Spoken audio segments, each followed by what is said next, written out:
Assalamualaikum. Welcome everybody, and for people who have been following the PSL Pakistan Super League, उनको हम ये बता दें जी भी इस्लामाबाद जीत गया, और मेरी तो पहले ही दुआएं भी थी और मुझे ऐसा लग भी रहा था, लेकिन what a match. It was a spectacular match. It was a beautiful match. मतलब जिस तरह एक मैच होना चाहिए कराची ने भी जिसे कहते हैं ना तमाम शिकायतें दूर कर दी कि स्टेडियम नहीं भरता, जोश नहीं होता. The stadium was full. ना सिर्फ स्टेडियम फुल था, लोग भरपूर तरीके से पार्टिसिपेट कर रहे थे, नारे लगा रहे थे, गाने बज रहे थे तो एंटरटेन हो रहे थे. मोबाइल की टॉर्चें अनाउंस करने की अनाउंसमेंट कहा जाता था, तो पूरा स्टेडियम ऐसा जैसे सितारों से जगमगा रहा हो. एब्सोल्युटली इसी तरह था. And everything that you expect from a final. जब कहीं भी फाइनल मैच हो रहा हो तो उसकी एक जो एक्साइटमेंट होती है, एक स्टीम होती है, एक एनर्जी होती है, वो सब कुछ कल कराची में देखने को मिला. Multan Sultans very sad for them कि वो थ्रू आउट द टूर्नामेंट जो रहे हैं वो बिल्कुल top of the charts table पे रहे हैं, पॉइंट्स टेबल पे. और हिस्ट्री एक मर्तबा फिर रिपीट होगी. I was actually feeling rather sad for them, but not for Islamabad and myself, क्योंकि मैं तो थी इस्लामाबाद के साथ. But I was sad for them because ये पिछले 1-2 सालों से हो रहा है. पिछले 1-2 सालों से नहीं, हो काफी सालों से हो रहा है. मतलब अब चौथी मरतबा एक दफा जीते पिछली 2 दफा से, अब ये तीसरी दफा हैट्रिक हुई है एग्जैक्टली इसी मामले की. तो फिर 2 ही मैंने कह दिया ना कि 2-3 सालों से तो बात हैट्रिक हो गई उनकी. फाइनल में पहुंच के फाइनल ना जीत पाने की जबरदस्त मनाजिर थे. मुझे ऐसा लग रहा था कि आतिशबाजी होते होते रुक गई, लेकिन शायद वो 2-3 ही थी जो फुलझड़ियां और आतिशबाजी और वो अनार से. अच्छा, ये भी हम आपको बता दें कि जैसे कि हमारा वादा था कि हम जाएंगे स्टेडियम और फाइनल जरूर देखेंगे, तो हम भी पहुंच गए और हमने अपनी आंखों देखा हाल ही आपको बता रहे हैं कि जो एनर्जी लेवल से वहाँ के, एक्सेप्ट कि मैं एंडिंग से पहले उठ गई थी, इसलिए मुझे आतिशबाजी का नहीं पता. आतिशबाजी थी, लेकिन शायद मुझे शौक था जरा ज्यादा होती, ज्यादा होती तो हाँ ज्यादा बहुत ज्यादा नहीं थी. बस it was a limited setup और स्पेक्टिकल. यहाँ पे इन्होंने तमाम टीम के जो लोग थे भागते हुए ग्राउंड में पहुंच गए, और इंक्लूडिंग शेरू द मैस्कॉट. वैसे मुल्तान सुल्तान का मैस्कॉट भी बड़ा क्यूट था. अब कराची वालों ने तो कर दिया हक अदा. हमने एक बात जरूर यहाँ मेंशन करनी है, अगर लोगों ने वो मिस कर दिया है, कि उसके बाद जो विक्ट्री लैप लिया गया इस्लामाबाद यूनाइटेड की टीम एंड मेंबर्स की तरफ से, उन्होंने फ़लस्तीनी फ्लैग्स जो थे वो उठाए हुए थे. It was a beautiful culmination हम कहेंगे, क्योंकि एक दिल तो एक दुखी है फ़लस्तीन के लिए, गज़ा के लिए, और उसका जिक्र भी हम करते रहते हैं. लेकिन देखें, जहाँ इतनी एक्साइटमेंट, इतना टूर्नामेंट बड़ा हो रहा हो, लगता है कि लोगों का माइंड ज़रा डाइवर्ट हो गया होगा, लेकिन the players brought it home. तो प्लेयर्स ने बिल्कुल ये बता दिया कि एवरीथिंग इज डेडिकेटेड. और ये जो मैस्कॉट में शेरू में जो नीचे ज़ाहिर है एक इंसानी मौजूद है, इसको भी बहुत दाद देने की जरूरत है, because it is not easy to wear these mascots for hours. और ज़ाहिर है गर्मी भी हो जाती है, सारा कुछ हो जाता है. ये तो सारा कुछ था, और कराची ने भी भरपूर पार्टिसिपेट किया, साथ दिया. लेकिन थोड़ी शिकायतें, क्या बड़ी जेन्युइन शिकायतें हैं. कराची की ऑडियंस जो वहाँ गई हुई थी, जो लोग वहाँ मौजूद थे अपनी फैमिलीज़ के साथ, अपने घर वालों के साथ, अपने दोस्तों के साथ. हम तो चलें एक और सेक्शन में मौजूद थे, और भी बहुत से लोगों को बेहतर जगह मिल गई होगी. लेकिन जो अवामी स्टैंड्स थे, जहाँ पर हमारे दोस्त, आपके दोस्त, रिश्तेदार सब लोग जाते हैं, जहाँ पे एक्सेस है, जो टिकट लेके जाते हैं, वहाँ पे कुछ मसाइल थे. कुछ ज़्यादा मसाइल थे. जैसे कि व्यू का मसला था. एक तो ये वो जो जंगला है ना, हम भी आपको पता है जब गैलरी में गए थे और वो नीचे देख रहे थे, तो वो जंगला जो था ना वो खासा अनोइंग था. तो उसका क्या हल निकाला जा सकता है? अब ये पीसीबी का काम है, नई मैनेजमेंट आई है. इतना पब्लिक स्फेयर हो जहां आप एक्सपेक्ट कर रहे हैं कि thousands of people will come. अच्छा, ये वो बातें हैं बाय द वे जो हम पहले कुछ सालों से रिपीट कर रहे हैं, लेकिन अब रिपीट इसलिए करनी पड़ेंगी क्योंकि चेंज होना चाहिए. New management means new changes. Bathrooms, सब स्टैंडर्ड बाथरूम्स. इतने लोग हैं, कहीं ना कहीं तो उन्होंने जाना होगा, इस पे एक तवज्जो होनी चाहिए. दूसरा, the whole thing of how the people come, और वो स्टेडियम आते हैं, टिकट चेक होता है, अपनी सीटें ढूंढते हैं, वो ये सब कुछ मैनेज होने की ज़रूरत है, क्योंकि बहुत ही केओटिक किस्म की सिचुएशन बन जाती है. केओस तो बाहर सड़क से शुरू हुआ होता है.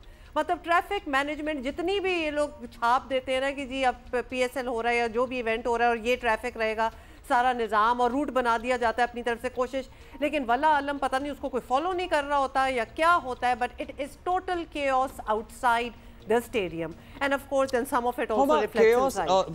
मतलब मुझे लग रहा है कि रश ज़्यादा होता है, chaos भी उसमें हमारा अपना कंट्रीब्यूशन भी होता है। आपको याद है कि हम PSL का एक फर्स्ट मैच, इनॉग्रल मैच देखने गए थे दुबई, और हम कितनी देर फंसे थे उस ट्रैफिक की लाइन में। सो हम दुबई जैसे शहर में, जहां हर चीज आप बड़ा तसव्वुर करते हैं कि ऑर्गेनाइज्ड है, दुबई जैसे शहर की ट्रैफिक जो है वो नोटोरियस है, चलें ठीक है जी, लेकिन वहां पे भी जब PSL का इनॉग्रल मैच हो रहा था तो we could not reach there on time because we were stuck for 45 minutes in traffic. अच्छा, शायद यही वजह है कि PCB के जो चेयरमैन हैं मोहसिन नकवी साहब, उन्होंने कल पूरा एक स्टेडियम का दौरा भी किया। This was prior to the match, और कुछ उसके भी विजुअल्स हैं वो गए, उन्होंने देखे, एंड वी आर होपिंग, और यहाँ हम पॉइंट आउट भी कर रहे हैं कि उन्होंने ये सारे प्रॉब्लम्स जो हैं वो नोटिस भी कर ली होंगी, और hopefully something will be done about it, because ये इवेंट्स अब इतने मेगा इवेंट्स हो गए हैं और हमारे इतने गिने चुने इवेंट्स होते हैं हमारे शहरों में कि हम चाहते हैं कि आवाम आए, हम चाहते हैं कि लोग आएँ, और वो भी इतने एक्साइटेड होते हैं, लेकिन ख्वारी भी ना बन जाए ना exertion.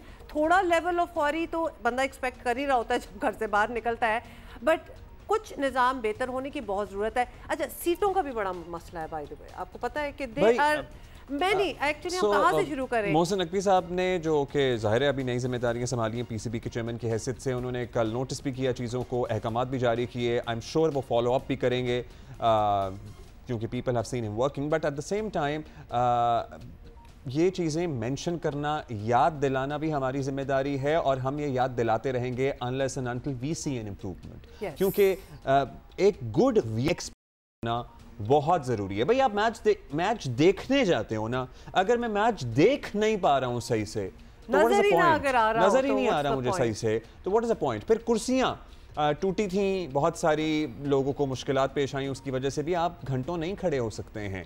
So these things need to be literally overhaul. अच्छा, इसीलिए अच्छा ये तो हमने एक पॉइंट आउट की हैं चीज़ें, कुर्सियाँ, पानी, वॉशरूम्स, जनरल सफाई, एंट्रेंस पे जो रश और आने का वो तरीका, लेकिन साबिक क्रिकेटर्स जो है ना वो भी बहुत अरसे से पॉइंट आउट कर रहे हैं इन प्रॉब्लम्स को। बल्कि इसी सीज़न में देयर वाज अ टाइम जब वसीम अकरम का भी आपको एक वीडियो याद होगी, बल्कि हम अभी कोशिश करेंगे आपको दिखा दें, वो पहुंच ही नहीं सके थे stadium. So he was going to the match and he with his VIP and VVIP protocol या whatever it is, वो खुद नहीं पहुंच सके थे, तो उनका ये कहना था कि I can only imagine क्या आम आवाम का क्या हाल होगा।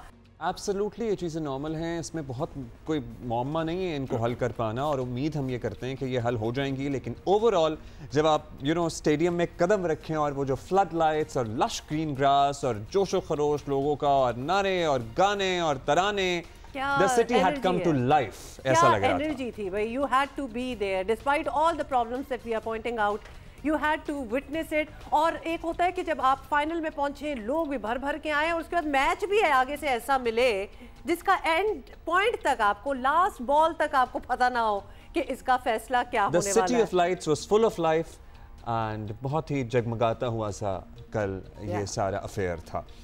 अच्छा जी, सिकंदर बाग जो कि हमारे साथ ही कल मैच देख रहे थे, वो भी हमारे साथ मौजूद हैं। रात को मैच में भी हम साथ थे और अभी भी हमारे साथ स्टूडियो में है। सिकंदर, क्या हाल है आपका? ठीक ठाक, बहुत मजा आया कल के मैच का जी। और अब्दुल रज़ाक भी हमारे साथ मौजूद हैं, उनसे भी ज़रा ज़ाहिर है हम बात करते ही हैं रोज़ाना की बुनियाद पे, और कल हमने बात की थी तो कहा था कि आज हमारे पास एक चैंपियन होगा। So we finally have a champion, Islamabad United. But Siku, since you are sitting with us, बताइए ओवरऑल तजुर्बा। और वो जो आपकी लाइव कमेंट्री थी ना, वो हमें लग रहा था हम शो ही कर रहे हैं, मैच क्या देख रहे हैं, शो कर रहे हैं। नहीं, मैं सबसे पहले जो है वसीम अकरम के जब इन्होंने स्टेटमेंट दिया तो मैं उनसे ज़रूर ये बात कहूँगा कि वो तो बहुत क्लोज थे फॉर्मर प्राइम मिनिस्टर के।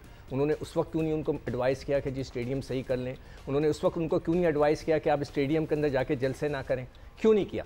अब वो नए क्रिकेट बोर्ड को कह रहे हैं कि हम आपके पास 2.5 महीने रह गए या 1.5 महीना रह गया, आप जल्दी से बना दें। तो भाई आपने प्राइम मिनिस्टर को साथ तो खाना खाते थे आप सारे वक्त, तो आपको उस वक्त क्यों नहीं दिया आपने? अब आप एडवाइस कर रहे हैं, उस वक्त तो बहुत क्लोज थे आप, उनके एडवाइज़र भी थे। एनीवे, ये सब लोग बाद में जो है ना बातें करते हैं, जब वहाँ पे मौजूद होते हैं तो उस वक्त उनकी हिम्मत नहीं होती कि बताएं कि सर आप जलसा ना करें ग्राउंड में जाके। फैसलाबाद ग्राउंड में उन्होंने जलसा किया था, विच वॉज रॉन्ग, एक बुरी ट्रेडिशन डाली थी। एनीवे, आप क्या पूछ रहे थे मुझसे? मैं पूछ रहा था कि आपकी एक तो लाइव कमेंट्री हम उसी वक्त सुन रहे हैं, इस वक्त क्यों नहीं भेजा है, ये क्या चल रहा है, ये क्या हो रहा है? वो तो हम बहुत एंजॉय कर रहे थे, लेकिन ओवरऑल आपने तो कराची वाले सारे ही मैचेस कल ही मुझे पता लगा कि जाके देखे। कल के मैच का जरा बता दो। आपने अभी जो बात की ना सारे वाले मैचेस, तो मैं नकीब साहब को शुक्रिया अदा करना चाहता हूँ कि मैंने उनसे रिक्वेस्ट भेजी थी कि मुझे चेयरमैन बॉक्स के टिकट्स दे दें, तो उन्होंने चेयरमैन बॉक्स के टिकट। अदरवाइज जो मुझे टिकट्स मिलते हैं या किसी भी टेस्ट क्रिकेटर को टिकट्स मिलते हैं वो स्टैंड्स के मिलते हैं जो मिड विकेट पे। तो मैं नकवी साहब से सर रिक्वेस्ट करूंगा कि हमें इतनी इज्जत तो दें जो टेस्ट क्रिकेटर्स हैं कि उनको एक सही जगह ला के बिठाएँ, उन्हें एक थोड़ा सा एक सैंडविच ही खिलवा दें। हमें जो टिकट भेजते हैं आप ज़रा प्लीज़ पूछें लोगों से, जो आपके लोग करता धरता है कि हमें कौन से एरिया के टिकट्स भेजे जाते हैं, वो तो आपकी मेहरबानी। उससे पहले सेठी साहब ने स्पेशली बुलाकर हमें अपने चेयरमैन बॉक्स में बिठाकर मैच दिखाया था, उसके अलावा आज तक मैंने चेयरमैन बॉक्स की शक्ल नहीं देखी थी। चलें इस दफ़ा तो आपने देख ली। Thank you very much Naqvi sahab, thank you very much Sethi sahab कि आप लोगों ने। सर अब्दुल रज़ाक साहब आप बताइएगा, हम ओवरऑल माहौल की बात कर रहे हैं, बड़ा एंजॉय किया, बड़ा ज़बरदस्त रहा, एक बेहतरीन इख्तिताम हुआ, सीरीज़ हो गई हमारी फाइनली।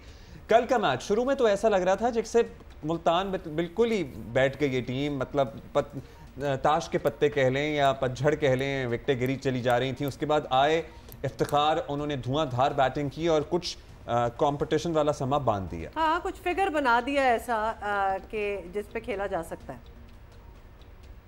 डेफिनेटली देखें, इस्लामाबाद भी यही चाह रहा था कि पहले बॉलिंग करना, और मुल्तान ने ताश के पहले बैटिंग कर दी, और ये जो फेवर उनको मिल गई, जो मेंटली इस्लामाबाद चाह रहे थे बॉलिंग करना, उनको मिल गई। पर मुल्तान का बड़ा अच्छा फैसला था, और फिर वही बात हुई कि इनके जो बैट्समैन है वो सही तरह परफॉर्म नहीं कर सके। अगर इफ्तिखार आखिरी 2 ओवरों में 35 रन ना करते थे तो ये मैं समझता हूँ कि मैच बिल्कुल वन साइडेड होना था, और इफ्तिखार ने इनको होप दिलाई और मैच काफ़ी क्लोज लेके गए, और मैच मुल्तान से ना जीत भी सकती थी।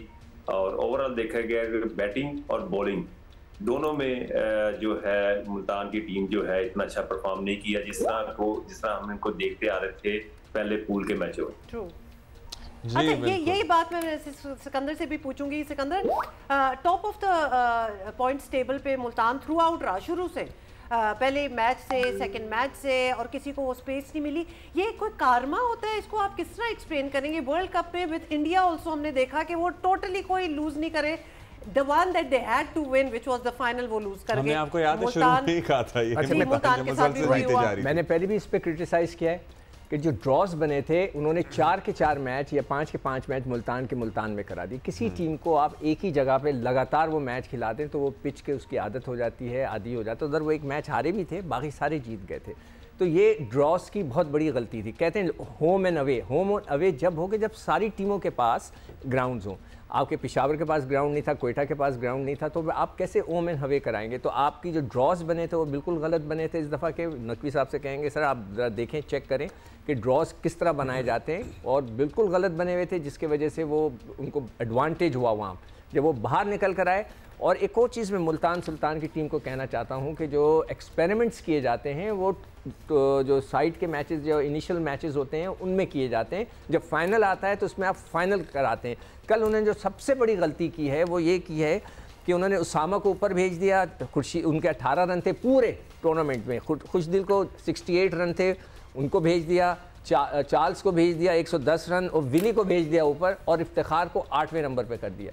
मज़े की बात यह, इन सब के मिला के रन जो हैं 234 हैं, और इफ्तिखार के जो हैं 260 हैं। तो आप इससे अंदाज़ा लगाएं कि मेरी तो जहन की लॉजिक नहीं मानती एज अ क्रिकेटर कि ये इस किस्म का एक्सपेरिमेंट फाइनल वाले दिन किया जाए, जबकि आपको पता है कि इफ्तिखार सबसे अच्छी बैटिंग कर रहे थे, he was the best player. उनको थोड़ा ऊपर भेज कर उनको ज़्यादा ओवर राइट। और आपने सिर्फ कल नहीं कहा, आप इससे पहले भी ये बात हमारे ही प्रोग्राम में कर रहे थे। तो अब्दुल रज़ाक साहब, आप मतलब ये बात पहले से हम भी यहाँ डिस्कस कर रहे हैं। कल जो हाल हो रहा था मुल्तान की बैटिंग लाइन का, उन्होंने क्यों नहीं भेजा पहले इफ्तिखार को, या जहाँ भेजा आपको लगता है ठीक भेजा?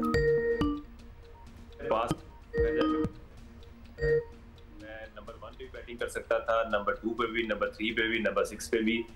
और जब ऐसे मैचेस होते थे जहां पे पिच थोड़ा सा टर्न ले रहा हो, जहां स्पिनर को मदद मिल रही हो, तो वहां पे कैप्टन जो मेरे पास आते थे और कहते थे कि हमने आपको आखिरी 3 या 4 ओवरों के लिए सेव करना है, और आप उसके लिए परफेक्ट हो जाए और आपने जाके हिटिंग करनी है। क्योंकि अर्ली भेजने से का मतलब ये है कि अगर आपकी विकेट गिर गई तो फिर आखिरी 2 ओवरों में जो हिटिंग होती है वो कोई नहीं कर सकता। हो सकता है इनके ये प्लान में हो, पर ये कि इफ्तिखार को ये 12वां मैच खेल रहे थे, अगर इनको कॉन्फिडेंस दिया जाए, एक नंबर इनका सेट कर दिया जाए, तो ये इनके लिए बड़ा अच्छा है। पर अगर ये फ्लेक्सिबल प्लेयर हैं और कप्तान के साथ ये अंडरस्टैंडिंग है और प्लेयर भी एग्री है कि जी मुझे आप फ्लेक्सिबल यूज करें, तो फिर कोई प्रॉब्लम नहीं, टीम के लिए करना पड़ता है। और उसने करके दिखाया है अगर उसको इसकी मर्जी के बगैर भेजा जाता तो मैं समझता हूं कि वो आखिरी 2 ओवरों में इस तरह हिटिंग ना करते, क्योंकि उन्होंने बिल्कुल टीम के लिए खेला, टीम को जिताने के लिए खेले। अगर ये मैच जीत जाते मुल्तान तो ये आज यहीं पे बात यही हो रही है। और इफ्तिखार को बड़ा अच्छा भेजा गया था, जिस तरह उसने आखिरी 2 ओवर में कर दिया, उसको मैन ऑफ द मैच मिल गया। तो ये मैच के रिजल्ट की वजह से ही सारी चीजें चेंजिंग हुई है। हाँ, ये चीज ठीक है, इफ्तिखार का एक नंबर सेट कर देना चाहिए और इसको एक नंबर पे रखना चाहिए, नीचे कोई भी बैट्समैन हो उसके ऊपर नहीं जाना चाहिए। ये एक क्रिकेट की एक बुक है, उसके थ्योरी है, इसके मुताबिक आपको चलना पड़ता है। पर कप्तान के पास इतने राइट्स होते हैं, वो विद अंडरस्टैंडिंग ऑफ प्लेयर आप इसको फ्लेक्सिबल कर सकते हैं। अच्छा, सिकंदर से भी शुरू से हमें पता नहीं क्यों लग रहा था, या हम इससे पहले कल के मैच से पहले भी जब हम यह बात कर रहे थे कि Islamabad was really excited and it seemed like that they even ground में भी जब उन्हें देखते थे ना हम, वो लगता था कि शुरू में भी और बीच में भी और एंड में भी कि वो कहते थे कि हम तो आज यहाँ से ट्रॉफी लेके ही जाएंगे। अच्छा, कैन आई आल्सो ऐड, और सिकंदर आप जरा इस पे रोशनी डालिएगा कि इस्लामाबाद यूनाइटेड ने पिछले जितने मैचेस 3, 4, 5 आई थिंक जो खेले हैं वो लिटरली डू और डाई मैचेस थे उनके लिए, कि वो अब इस टूर्नामेंट में रहेंगे कि नहीं रहेंगे। आपको लगता है कि ये भी एक आदत सी मतलब उस मोमेंट के लिए हो जाती है कि वी हैव टू विन, और वो इसकी प्रैक्टिस में थे और उस प्रैक्टिस करते करते वो फाइनल में पहुंच गए, तो उन्होंने वही अपना टेम्परामेंट रखा। And could you also see the difference in the body language overall? You know, एक जोश होता है ना आप में in both the teams. जी, जो टीमें इस तरह आखिरी में जाके जब मैचेस जीतती हैं ना, वो कमाल की टीमें होती हैं, इसलिए कि ये हर एक की बस की बात नहीं होती।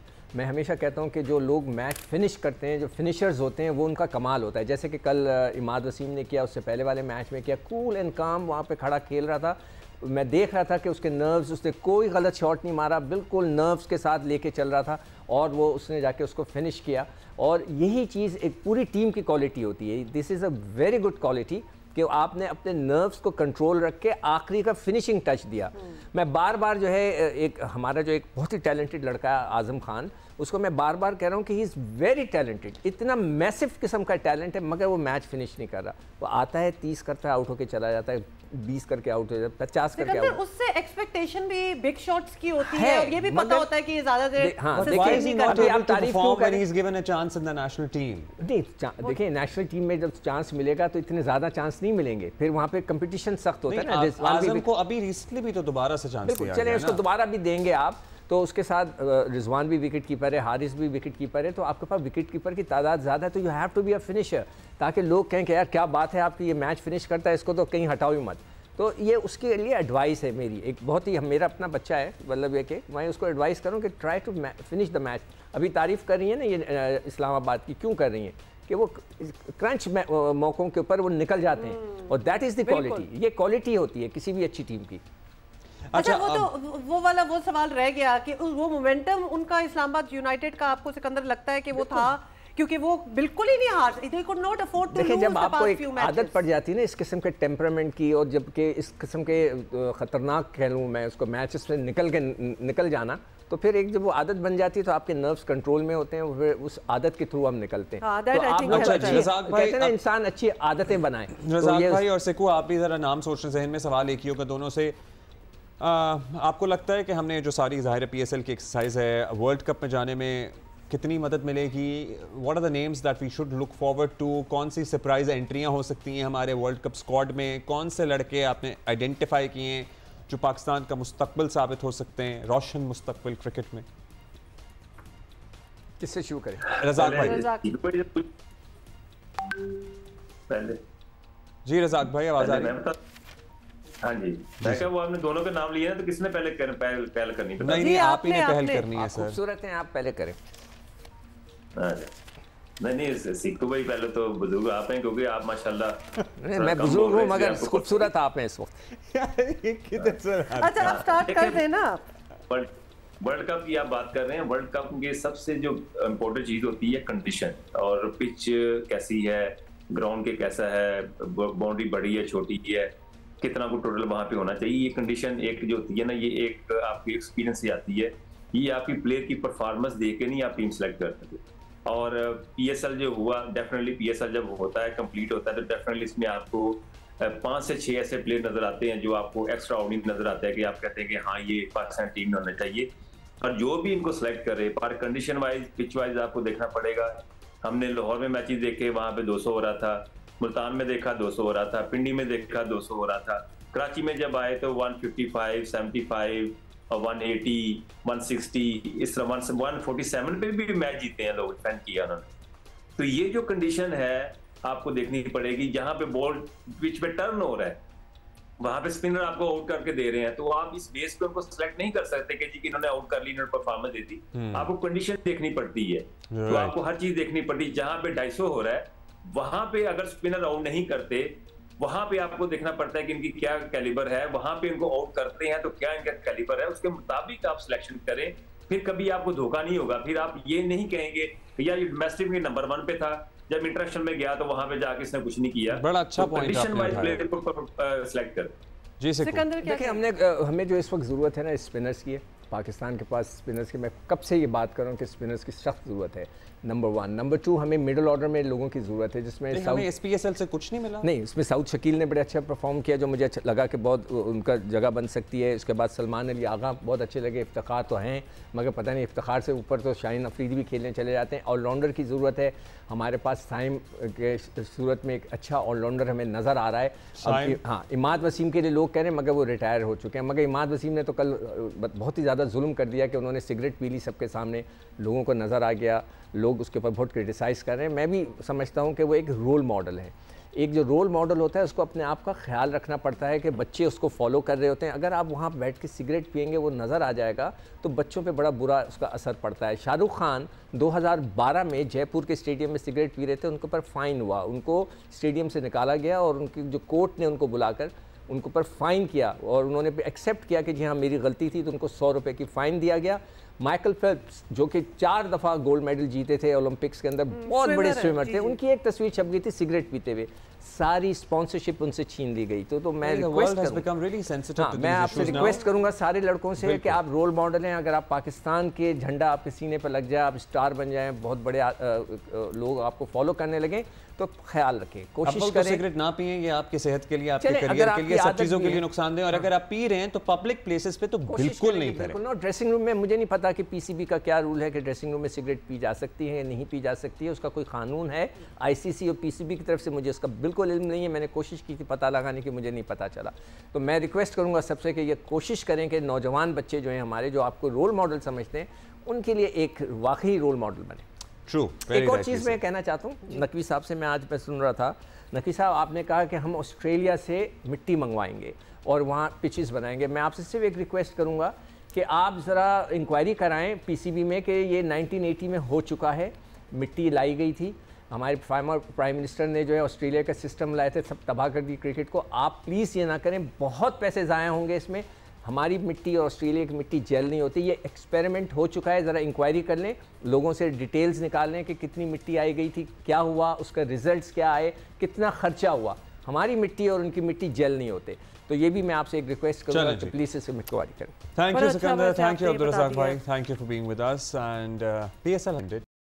बड़ा मज़ा आया और इसका एक एक्साइटमेंट होती है, इंतज़ार होता है, अब वो ख़त्म हो गया है। अब व्हाट्स नेक्स्ट वाली बात होगी। नहीं, a lot of cricket is left, so yes, करेंगे ना बात, we are looking forward to that as well। Break के बाद हाजिर होते हैं। वेलकम बैक जी। एक इंटरेस्टिंग चीज़, अच्छा वो बाद में दिखाएंगे या अभी दिखाएंगे? वो बाद में करेंगे, कुछ हम आपको दिखाने वाले थे, बट एनीवे कई बार अभी एक और बात कर लेते हैं कि कई बार अफगानिस्तान की तालिबान हुकूमत को बताने के लिए हम कहेंगे तंबीह करके देख लिया, नतीजा ये जो निकलता है वो आप सबके सामने ही है। और पाकिस्तान ने अफगानिस्तान के अंदर सरहदी इलाकों में खुफिया इत्तलात पर दहशतगर्दों के खिलाफ ऑपरेशन भी किया है। हाफिज़ गुल बहादुर से ताल्लुक़ रखने वाला दहशतगर्द ग्रुप ऑपरेशन का अहम टारगेट था। दफ्तर खारजा के मुताबिक हाफिज़ गुल बहादुर ग्रुप कलअदम TTP से मिलकर पाकिस्तान में दहशतगर्द हमलों का जिम्मेदार है। तर्जुमान दफ्तर खारजा ने कल इस सिलसिले में पूरी तफसील जारी की थी।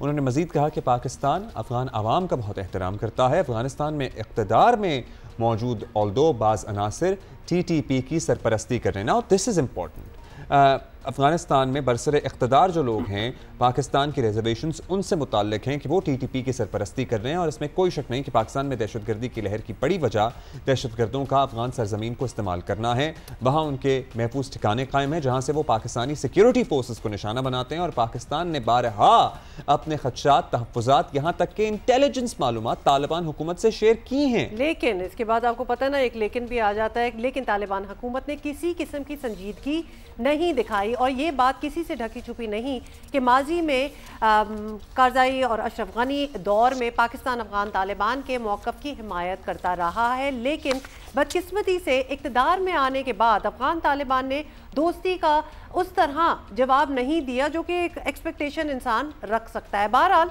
कल अफगानिस्तान में कार्रवाई के बाद पाक अफगान ताल्लुकात का एक नया दौर शुरू होगा और पाकिस्तान ने एक नई लकीर खींचती है। जैसा ईरान पर पाकिस्तानी हमले के बाद हुआ था, ठीक उसी तरह कल के इवेंट के बाद नए रूल्स ऑफ द गेम तय होंगे। लेकिन ज़रूरी ये है कि सब पाकिस्तानी शराइत के मुताबिक हो और लेट्स सी आगे क्या होता है। इस सारी सूरत हाल पर हम बात करेंगे। साबिक सेक्रेटरी खारजा एजाज़ अहमद चौधरी हमारे साथ मौजूद हैं। एजाज़ साहब, पाकिस्तान अफगानिस्तान को कई साल तक समझाता रहा है, वार्निंग्स भी जारी की गई हैं। कल बिलाखिर सब्र ख़त्म हुआ और पाकिस्तान ने एक कार्रवाई की है। उसके बाद पाक अफगान ताल्लुकात पर क्या असर पड़ता हुआ देख रहे हैं आप? जी देखिए, अफगानिस्तान के साथ हमारा जो हमारी जो ख्वाहिश रही है बड़ी मुद्दत से, वो तो ये रही है कि वहाँ पे एक दोस्ताना हुकूमत हो और जिसके साथ इतने पुराने हमारे ताल्लुकात हैं। लेकिन बदकिस्मती से अफ़गानिस्तान में जो तालिबान की हुकूमत आई है उसने कोई अपनी रविश नहीं तब्दील की और अभी भी वो प्रॉक्सीज इस्तेमाल कर रहे हैं, TTP को हमारे ख़िलाफ़ इस्तेमाल कर रहे हैं। और ये कल जो वाक़या हुआ उसका पाकिस्तान ने जो जवाब दिया, तो मेरे ख्याल में पाकिस्तान मजबूर होकर गया, ये काम करने पर मजबूर हुआ। लेकिन मैं समझता हूँ कि अफ़गानिस्तान फिर भी हमसाया मुल्क है, ताल्लुकात रहने चाहिए। मेरे ख्याल में हमने तमाम दरवाजे खोले हुए हैं बातचीत के और उम्मीद करना चाहिए कि तालिबान की हुकूमत इस बात को पे गौर करे कि ये रवैया उनका शायद दुरुस्त नहीं है, इसका उनको भी उतना ही नुकसान होगा जितना पाकिस्तान को हुआ है। इसलिए कोशिश होनी चाहिए कि ताल्लुकात को बहरहाल फिर भी बिल्कुल ख़त्म ना होने दिया जाए, लेकिन अपने असूलों पर बिल्कुल। एजाज़ चौधरी साहब, ये अगर एहसास हो जाता तो फिर इतने rules of the game change होना एंड ऑल दैट उसकी ज़रूरत ना पड़ती। ये एहसास डेफिनेटली नहीं है। लेकिन अब ये तो तय है कि पाक अफगान ताल्लुकात का एक नया दौर जो है वो शुरू होगा। लेकिन इस पर पाकिस्तान को बड़ी वजाहत से अपनी शराइत सामने रखनी होंगी, बड़ी क्लियर कट क्लैरिटी के साथ। तो आपकी नज़र में पाकिस्तान को अफगानिस्तान से क्या मनवाना होगा? जी बिल्कुल सही है। पाकिस्तान को अफगानिस्तान को बड़े क्लियर अंदाज में बताना चाहिए कि हम सिर्फ एक ख्वाहिश रखते हैं कि हमारा मगरबी बॉर्डर महफूज हो, हमारे मगरबी हमसाया जो है वो पुरअमन हो और वो खुद तरक्की की तरफ चले। हम चाहेंगे कि रीजनल कोऑपरेशन, इलाकाई तावन के बहुत सारे मंसूबे हैं, उन पे काम किया जाए। ये दहशतगर्दी की रविश तालिबान को छोड़नी चाहिए। वो अभी भी ये समझ रहे हैं कि चूंकि उन्होंने ताकत के बलबूते पर काबुल पे कब्जा किया है तो आज भी वो ताकत के बलबूते को पाकिस्तान से भी शर्तें मनवाएंगे। ये बिल्कुल गलत रविश है, ये किसी तरीके से भी अच्छी हमसायगी की रविश नहीं है। तो बहरहाल पाकिस्तान को अपनी तरफ से पूरी कोशिश करनी चाहिए तालिबान को समझाने की। और मेरे ख्याल हमारे चैनल खुले हुए हैं, हमारे अभी उबैदुल्लाह निज़ामानी साहब भी गए थे रिसेंटली कंधार में, तो हमें बिल्कुल इसकी कोशिश चाहिए। जी जाहिर है वो चैनल भी खुले हुए हैं, उन्हें भी बरूए कार लाया जाना चाहिए। आई एम श्योर लाए जा रहे हैं, लाए जा रहे थे। अब सूरत हाल पर नज़र रखेंगे सारे ही लोग के मामलात किस तरह से आगे बढ़ते हैं। शुक्रिया आपका एजाज़ चौधरी साहब। अभी एक ब्रेक लेंगे, वापस आ रहे हैं थोड़ी देर में। एक और इशू कि मुल्क भर में इंसुलिन की शॉर्टेज से सिर्फ ज़ियाबतीस के मरीज़ ही परेशान नहीं है, माहिरीन सेहत को भी तशवीश है। फौरी एक्शन का मुतालबा कर रहे हैं लोग। ज़्यादातर अद्वियात की तरह इंसुलिन इंजेक्शन और शॉट्स भी इम्पोर्ट ही किए जाते हैं। माहिर सेहत वफाकी वजारत सेहत को भी हेड कर चुके हैं डॉक्टर ज़फ़र मिर्ज़ा हमारे शो पे बहुत बार आ चुके हैं। डॉक्टर साहब क्या हाल है आपका?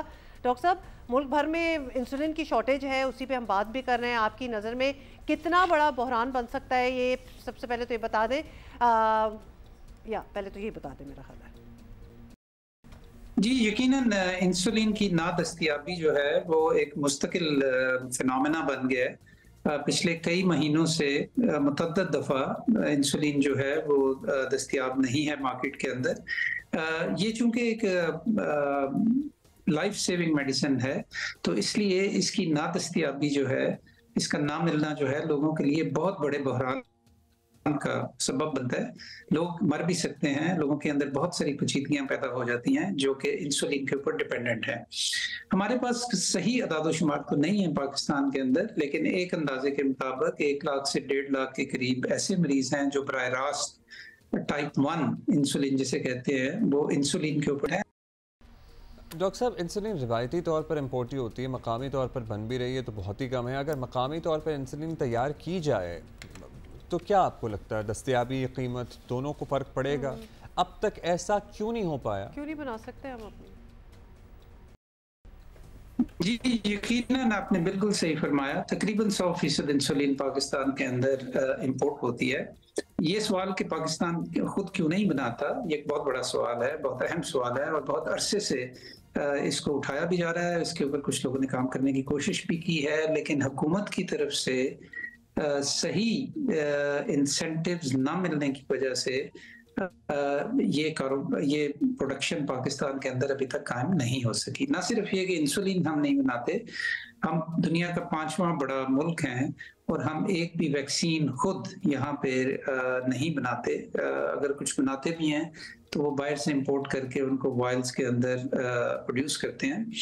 तो इस चीज़ की बहुत ज़्यादा ज़रूरत है और मैं ये समझता हूँ कि यकीनन पाकिस्तान में ये बन सकती है। डॉक्टर साहब, कितनी अफसोसनाक बात है और ये कोई नहीं है। हम पहले भी, आप भी हमें बता चुके हैं, बहुत और भी डॉक्टर से हमने बात की है कि हम क्यों नहीं, अब पता चल गया क्यों नहीं। लेकिन अब बताएं कि अब मकामी तौर पर इंसुलिन की फौरी तैयारी के लिए हुकूमत क्या कर सकती है? हालांकि पहले उन्होंने कुछ खास नहीं किया, लेकिन इस वक्त क्या हो सकता है और किस तरह फार्मास्यूटिकल कंपनीज जो हैं उनको किस तरह असिस्ट किया जा सकता है ताकि वो अपनी अपनी प्रोडक्शन जो है वो कुछ बढ़ाएं, कुछ लाएं, कुछ पाकिस्तान में चीजें बने। जी, जिस तरह मैंने पहले अर्ज किया, इसके लिए उनको इस तरह के इंसेंटिव्स देने की ज़रूरत है, उनको ये एतमाद देने की ज़रूरत है कि अगर वो यहाँ पे इन्वेस्ट करेंगे तो उनको गवर्नमेंट की तरफ से सहूलियात फराहम होंगी और ये कि उनको बिला वजह उनके राह में रोड़े नहीं अटकाए जाएंगे। और ये मतलब जिस तरह मैंने पहले अर्ज किया, ये एक इमरजेंसी को हल करने के हवाले से ये इकदाम उठाए जाने चाहिए। बहुत शुक्रिया डॉक्टर जफर मिर्जा। डेफिनेटली लेना, क्योंकि इतनी बड़ी मार्केट है, even from a business point of view देखा जाए तो ये होना चाहिए। मतलब हम क्यों बाहर से ला रहे हैं? कोई ना कोई मामला इसमें ज़रूर होगा कि या तो प्रॉफिटेबिलिटी का मसला होगा, सो कोई ना कोई इशू ज़रूर होगा। somebody or they are not making enough money in this. Maybe there's not enough money in making insulin, selling it. And as cruel. Maybe इसको बनाने और तैयारी करने में ही इतनी लागत आएगी कि हम शायद इंपोर्ट करना फीजिबल पड़ रहा होगा। सो ये सारे पहलू हो सकते हैं। देखिए डॉक्टर साहब, जो वैक्सीन्स की भी बात कर रहे थे, मतलब कब तक हम इस पे वैसे हम ना किसी दिन अगर हमारी अच्छी दोस्तियां और रिलेशंस ना रहे बाकी मुल्कों के साथ, तो हम तो बिल्कुल ही आइसोलेट हो सकते हैं। हम किसी माहिर फार्मासिस्ट को बुलाना चाहेंगे वैसे, जो हम actually we want to know the reason कि हमारे यहाँ ये चीज़ें क्यों नहीं होती। मतलब कोविड में ना सिर्फ हमारे हमसाये मुल्क इंडिया ने वैक्सीन्स बनाई हैं, उन्होंने पूरी दुनिया को प्रोवाइड की हैं। अपने तो की हैं, लेकिन पूरी दुनिया को भी दी हैं।